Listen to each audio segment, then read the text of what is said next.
Without CO2, the world stops breathing.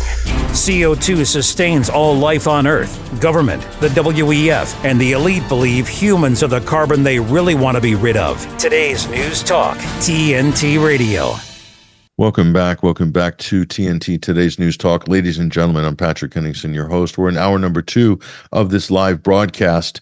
And just to kind of great segue from our previous conversation with David Miller from the United Kingdom, another academic, let's bring on to the program Zachary Foster. He's also an academic, and he has done incredible work, especially since October 7th, on this issue of Gaza and what's happening. Do follow him on Twitter. Zach Foster. We got him tagged on our show post at 21 Wire. Just click on that and you can follow him. His threads are absolutely essential on a lot of these issues. There's a wealth of knowledge there, and it's going to help a lot of you guys understand the bigger picture. Zachary, thank you for joining us on the program. Thank you so much for having me. And Zachary, I mean, I often point people to your threads that you're posting on X, because you really go into really great detail and just kind of a full analysis really on some of these points that tend to pop up. And one of them is I want to discuss today. I mean, firstly, you've just done amazing work on this in the last couple of months, but we're in a kind of a difficult stage right now where people are trying to get their head around what has just happened with the international courts of justice. And I see two camps forming within the kind of pro-Palestinian conversation, which is, oh, this is great. Great. South Africa's done an amazing thing here. Israel's been put in the dock. They've been condemned. And now, you know, it's a new phase going forward. And then there's another camp within the pro-Palestinian conversation saying, oh, this is meaningless. Nothing's going to happen. Israel's not going to abide by any threats from any of these institutions. They're just going to carry on business as usual. And tell us what your thoughts are on this. What is the path forward now that this has been established, this interim ruling, provisional ruling by the Hague? What are your thoughts on this? Look, the ICJ ruled what experts have been telling us for months, which is that the Israeli government and the Israeli military are quite likely carrying out a genocide. That is to say that they are targeting members of a group as such, as Palestinians. They are killing members of the group. They are making conditions of life impossible in Gaza. There is intent. We've heard the statements made by the prime minister himself, where he likened the enemy to Amalek, the biblical people that the Israelites were commanded to carry out a genocide against. And the ICJ said that Israel is required to take, quote, all measures within its power, not some measures within its power, all measures within its power to prevent acts of genocide, specifically those acts we just talked about. And since Israel was ordered to take all measures within its power to prevent acts of genocide, it's killed more than 600 Palestinians in the past 4 days. Now what? It's been 5-6 days. It's probably killed more than 1,000 Palestinians since it was ordered to stop killing Palestinians. So on the one hand, it is correct to say that this ICJ ruling was unlikely to compel Israel to stop killing Palestinians in Gaza.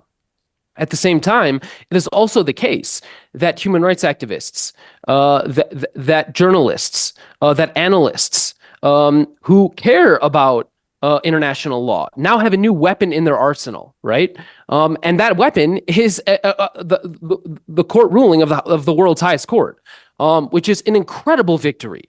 So I think on the one hand, it would have been foolish to assume that the world's court could compel Israel through its words and through its statements to stop acts of genocide. At the same time, I think it is undeniably the case that those of us who care deeply about preventing a genocide now have a new tool in our toolkit to advocate on behalf of the Palestinian people.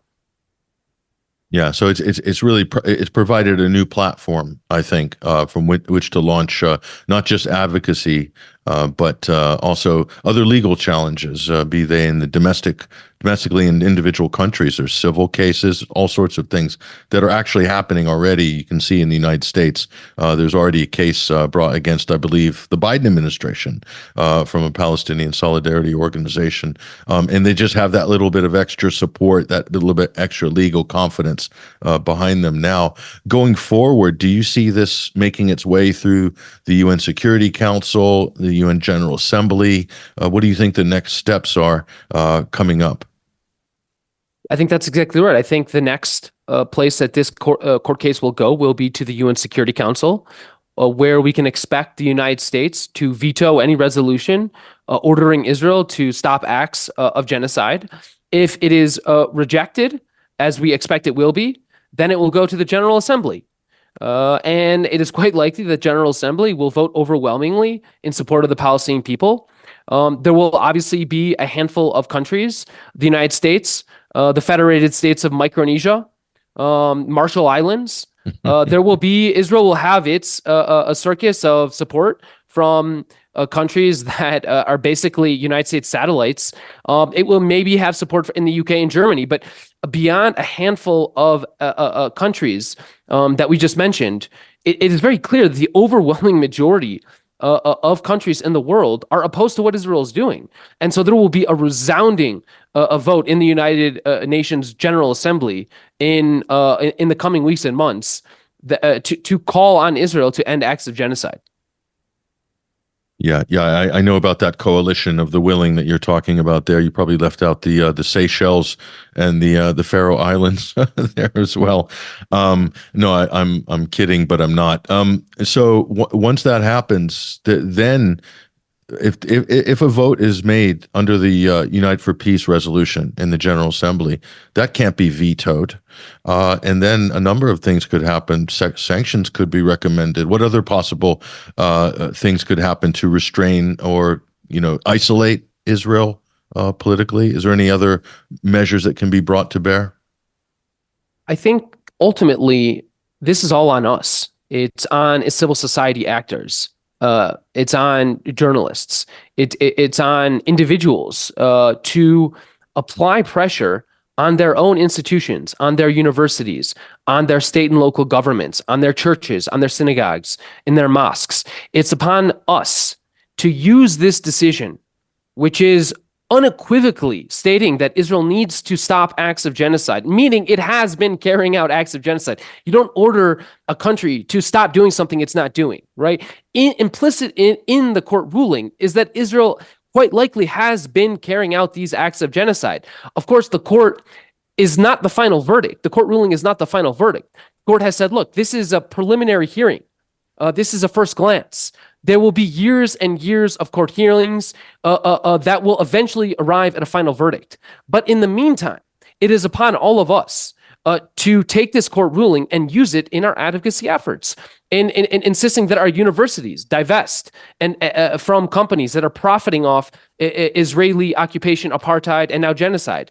It is incumbent upon individual states now. They can now take this order and issue warrants for warrants of arrest if these Israeli leaders, if the Israeli defense minister, if the Israeli prime minister, if the Israeli foreign minister, if the Israeli president, if these individuals try to travel to a country that is party to the Genocide Convention of 1948, it is incumbent upon leaders to pursue legal action against these individuals for having committed the crime of genocide. So, I think at this point, we have what we need. Activists have what we need. Journalists have what we need. States have what we need. Now it's time to act.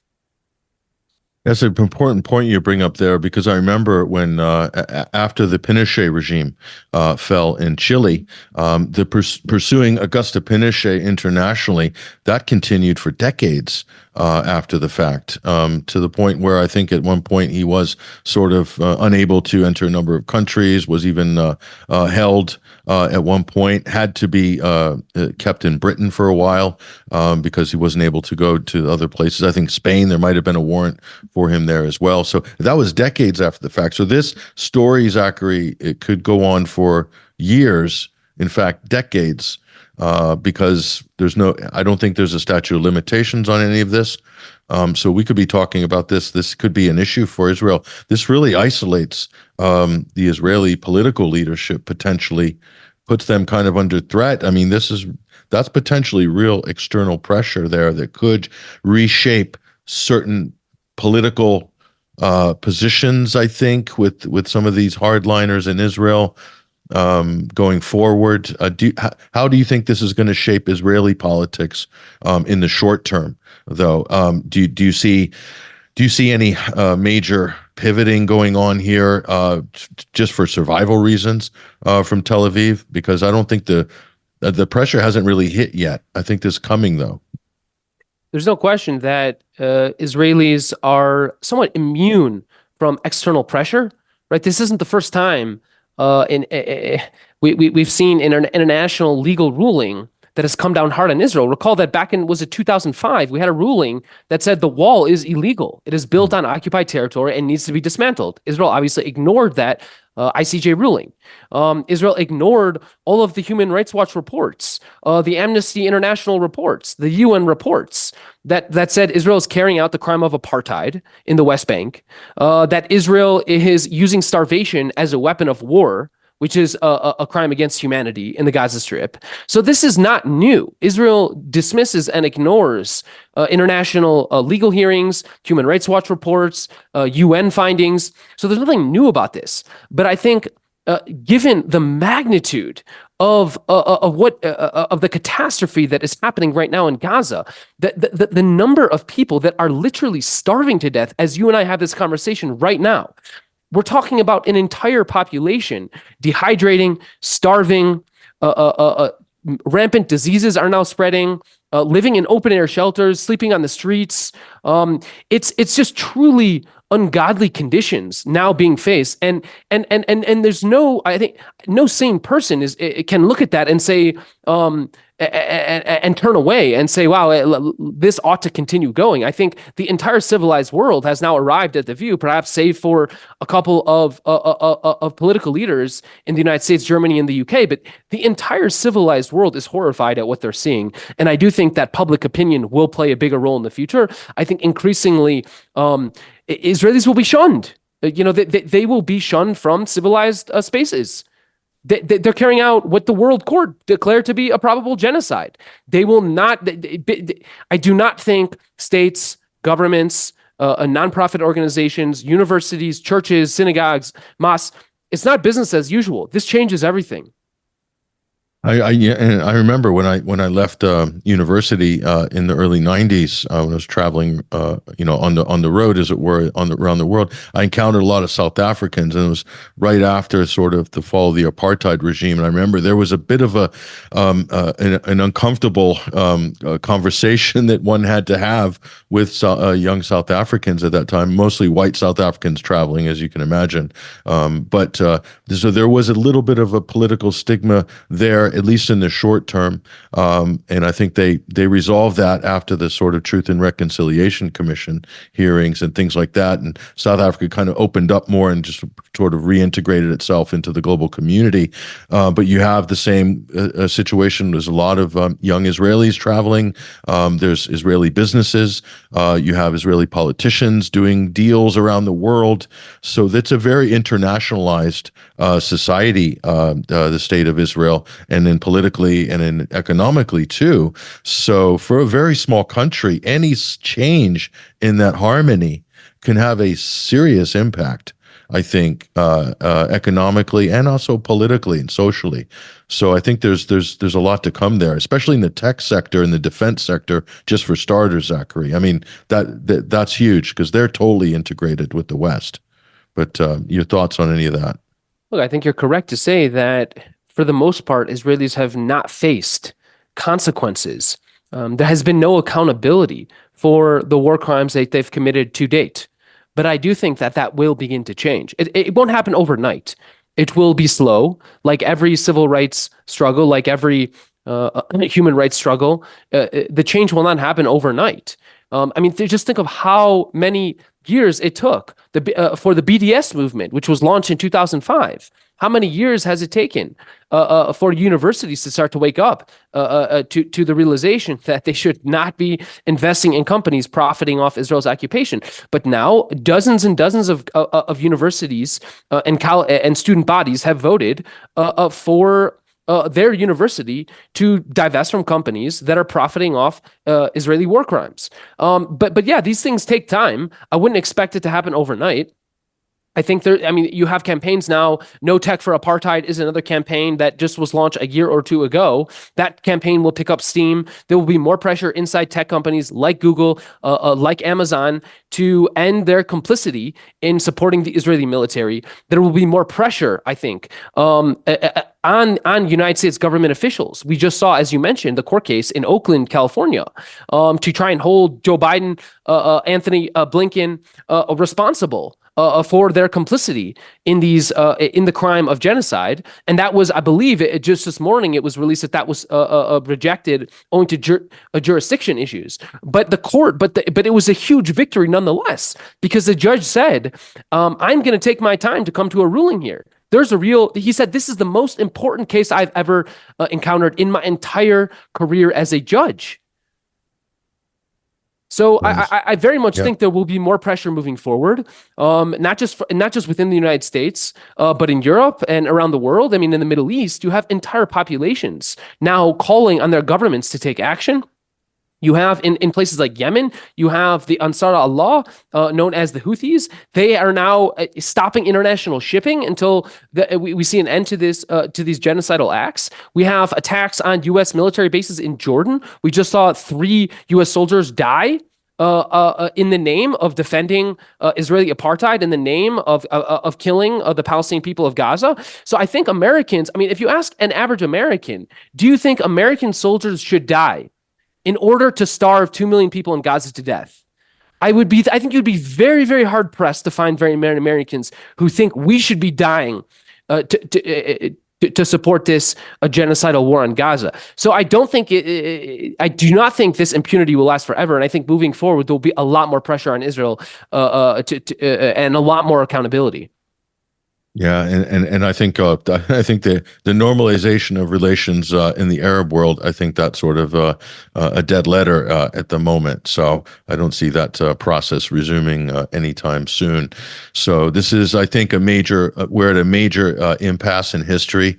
Zachary, this is historic, as you said. This is an important moment, and South Africa, to their credit, being absolutely the right country to step up and do what they did at that time. I think it's going to go down in history as a major moment, and a major line has been drawn, and it's also shifted a lot of power to the political soft power, I think, at least to the global South, in being part of that conversation of what are the values of the international system, which the West seem to pontificate a lot about, but hardly live up to it when it really comes to the important issues. So it's very interesting how this is playing out. Zachary, just before we go, we're going to go to break. We appreciate you joining us. Hopefully we can resume this conversation in a longer segment in the future, but give us a shout out where people can follow your work online. So you can find me on X, Twitter, _Zach Foster. I have a newsletter called Palestine in Your Inbox, which you can subscribe to at PalestineNexus.com as well. Okay, yeah, follow him on X, Twitter. We've got that link again on our show page as well, on our show post. And also he can subscribe to the Palestine Nexus newsletter there. Just go to Zachary's pages and channels. You'll land there. Definitely you want to be following his work. Zachary Foster, thank you for joining us on today's News Talk. Thanks so much for having me. There he goes, ladies and gentlemen. A great resource for information and analysis on this subject. Let's take a break right now with the network. And when we come back, our research assistant for the show, Christian James, we're going to break down a couple of big stories. One of them, of course, is the farmers' protests across Europe and the world now, in fact. And also the UK councils are going bankrupt. How did that happen? You might not be surprised by the answer. All this and more coming up after the break. I'm Patrick Henningsen, your host. Stay there.